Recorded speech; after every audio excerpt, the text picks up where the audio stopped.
Well, if you just tuned in, you're watching Good Morning Sri Lanka. Here with me, Wasam Ismail on MTV Sports.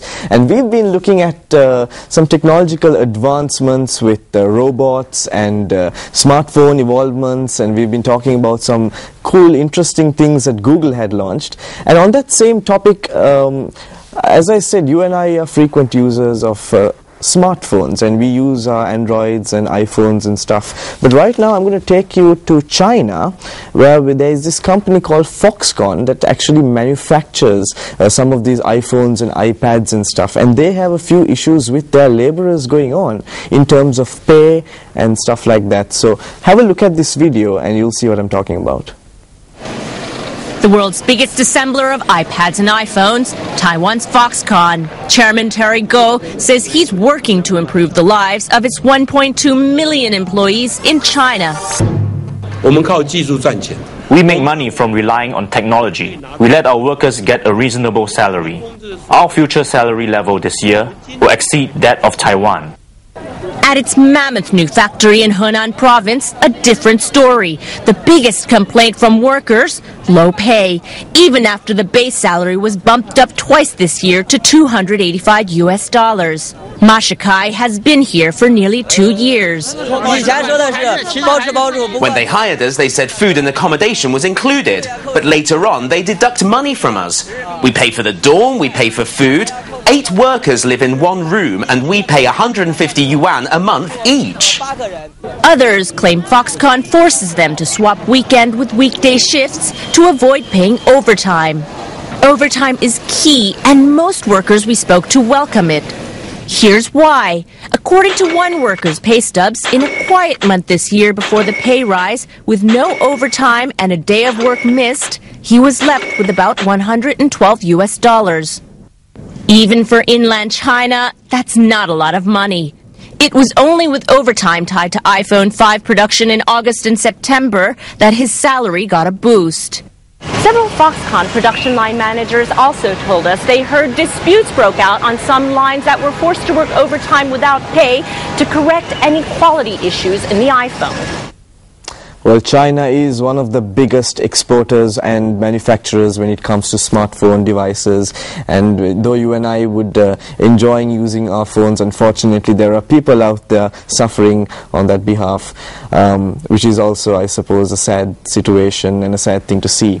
But here's something interesting for all you lovers of airplanes and who are interested in the topic of aerodynamics, and even travelers.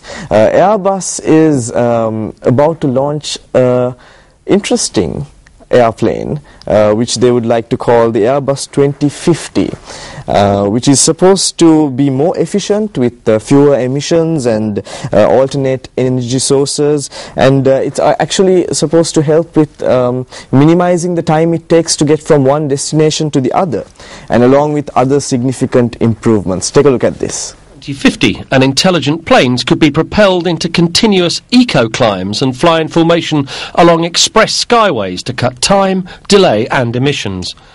The revolutionary view of smarter skies is the latest instalment in The Future by Airbus, the aircraft manufacturer's vision of sustainable aviation in 2050. With smarter skies, we want to go beyond the usual boundaries, challenge the status quo, and look at disruptive ideas for air passengers to fly from A to B faster, without stress, no delay, safely, and at the same time for the airline industry to meet the challenging target to cut the CO2 emissions by half by 2050.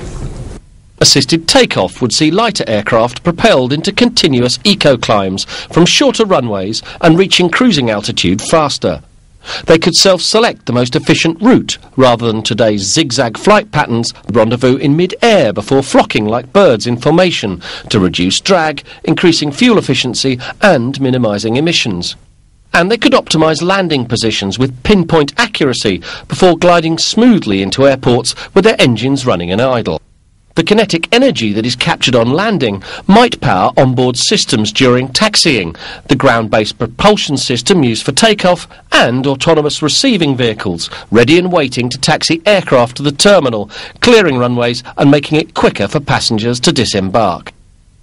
And sustainable alternative fuels, regionally sourced close to airports, could power both future aircraft and infrastructure. While some concepts remain an engineer's dream, Airbus is already working on the development and use of alternative fuels and supporting plans for more efficient air traffic management. The technology already exists to fly shorter and more precise routes. With the right combination of technology and talent, together with cooperation amongst all the actors of the industry and strong collective will, we will make it happen. Well, there you have it. Smarter skies indeed. Airbus launching their new airline in the near future, we hope. And this is supposed to make our lives easier.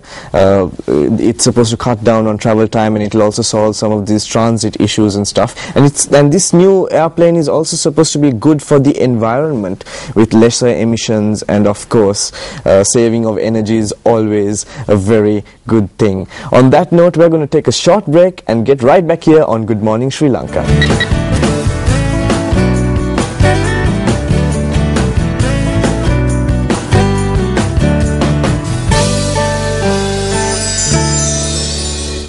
Well, welcome back to Good Morning Sri Lanka, here with me, Wasam Ismail, on MTV Sports. Now, when we started the show, we were talking about achieving goals and dreams and determination and perseverance and stuff like that. And I'm going to take you to a story, if I get this name right. It's Isa Garfini. And this is a little inspiration he got from seeing a boat made out of cardboard. And I know we've been talking about airplanes and stuff earlier, but right now I'm going to take you to the focus of something which is used for transportation in a more frequent basis by us. And yes, I'm talking about bicycles.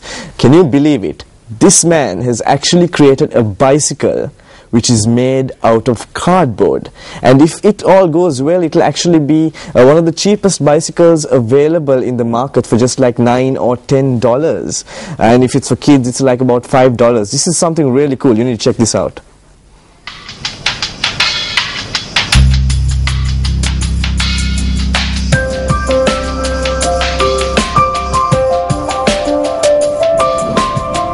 I love bicycles, and all around me I'm surrounded by bicycles.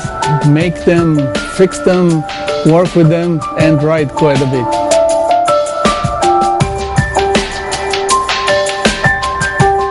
Working in California on an Israeli pomegranate project, one day I saw a car outside a bicycle shop actually that had sort of a canoe. It was a wood frame with a cardboard cover of a boat. It was very intriguing, and that's where it all started. Once I tried to see what there is available, I saw that there's actually nothing. I had to sort of discover all the cardboard limitations, and from that's how I started, just testing and building. After I was told it's impossible, I just sat down and looked at everything and said, okay, we can do it. We did impossible thing with agricultural, with military, with high-tech, science. So I just thought, if they did it, I can do it too. Build already 6 prototypes. It's 100% recyclable. Almost 95% is cardboard. It's cheap. It's around $9 of material cost. It can be urban environmental project. It can be to get kids to school in Africa, funded by UN or by other companies. We are quite amazed with the feedback that we got. CNN, NBC, news companies from pretty much all over the world. As Henry Ford. Well, there you go. That's one man's idea made into a dream, followed with perseverance and determination, and finally achieved. As I said, if you have a dream, if you have a goal, don't stop, go for it. And the bike is supposed to carry 24 times more than its own weight. And if it comes down here, I mean, $9 or $10 is just even affordable for us Sri Lankans compared to the prices of bikes here. And I'll definitely get hold of one of those if I can, and especially it's environmentally friendly as well. And then on the topic of achieving goals and stuff, before we wrap up the show, I'm going to leave you with a final quote by Calvin Coolidge, who is the 30th President of the United States of America. And this is very important, very interesting rather. Have a look, check this out. Nothing in this world can take the place of persistence. Talent will not. Nothing is more common than unsuccessful people with talent. Genius will not. Unrewarded genius is almost a proverb. Education will not. The world is full of educated failures. Persistence and determination alone are omnipotent. And on that thought, I'm going to leave you with a fashion show, a school fashion show in Korea. And join us again next time here at Good Morning Sri Lanka. Bye-bye.